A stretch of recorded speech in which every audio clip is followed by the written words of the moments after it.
Britain के अखबार daily mail ने अमेरिकी स्पेस फोर्स के हवाले से दावा किया कि चीन एंटी सैटेलाइट मिसाइल समेत कई हाईटेक हथियार बनाने की तैयारी में है ताकि वो सुपर पावर अमेरिका को चुनौती दे सके। चीन और अमेरिका के बीच ताइवान के मुद्दे पर पिछले कई महीनों से तनाव बना हुआ है और दोनों ही देश दक्षिण चीन सागर में महीनों से एक दूसरे के सामने खड़े हैं। चीन का आरोप है कि अमेरिका उसकी समुद्री सीमा में दाखिल होने की कोशिश में जुटा है, जबकि अमेरिका का आरोप है कि चीन ताइवान को हड़पने की तैयारी में है और इसीलिए वो दक्षिण चीन सागर में उसके सामने खड़ा है। अमेरिका ये साफ कर चुका है कि ताइवान पर हमला करने से पहले चीन को उससे भिड़ना होगा जो चीन के बूते से बाहर है। लेकिन अब ब्रिटेन के अखबार डेली मेल ने अमेरिकी स्पेस फोर्स के हवाले से ये दावा किया कि अमेरिका की ताकत को चुनौती देने के लिए चीन एंटी सैटेलाइट मिसाइल समेत कई हाईटेक हथियार बनाने की तैयारी में है, जिससे वो अंतरिक्ष में अमेरिका को मात दे सके।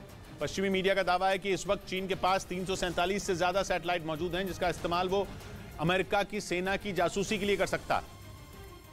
और इस खबर ने अमेरिका समेत कई देशों की धड़कनें बढ़ा दी। डेली मेल की रिपोर्ट के मुताबिक चीन का मकसद 2045 तक स्पेस में दुनिया का सबसे ताकतवर देश बनना है। इसके लिए वो एंटी सैटेलाइट मिसाइल और सैटेलाइट को जैम करने की तकनीक पर काम कर रहा है। असल में अंतरिक्ष की लड़ाई जमीन की लड़ाई से काफी आगे है, क्योंकि मौजूदा वक्त में जितने भी घातक हथियार हैं, चाहे वो रॉकेट हो या मिसाइलें, उनमें सेंसर लगे होते हैं जो इंटरनेट के जरिए सैटेलाइट से जुड़े होते हैं। यही वजह है कि अब कई देशों की नजर अपने दुश्मन देशों की सैटेलाइटों पर भी पड़ने लगी है, ताकि वो सैटेलाइटों पर अटैक कर अपने दुश्मन की घातक मिसाइलों और रॉकेट समेत दूसरे हथियारों को बेबस कर दें।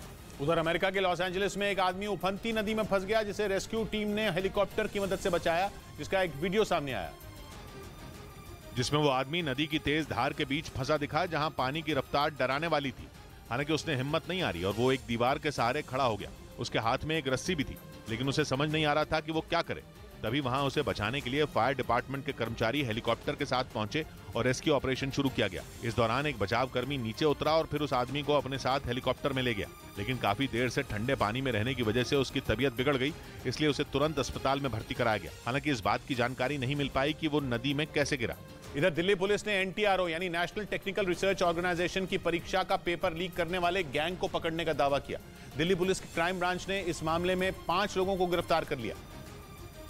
साथ ही उनके पास से 8 मोबाइल फोन भी बरामद किए। पुलिस के मुताबिक परीक्षा सेंटर का सहायक परीक्षा अधीक्षक ही पेपर लीक कर रहा था, जिसने व्हाट्सएप के जरिए परीक्षार्थियों से लाखों रुपए की डील की थी।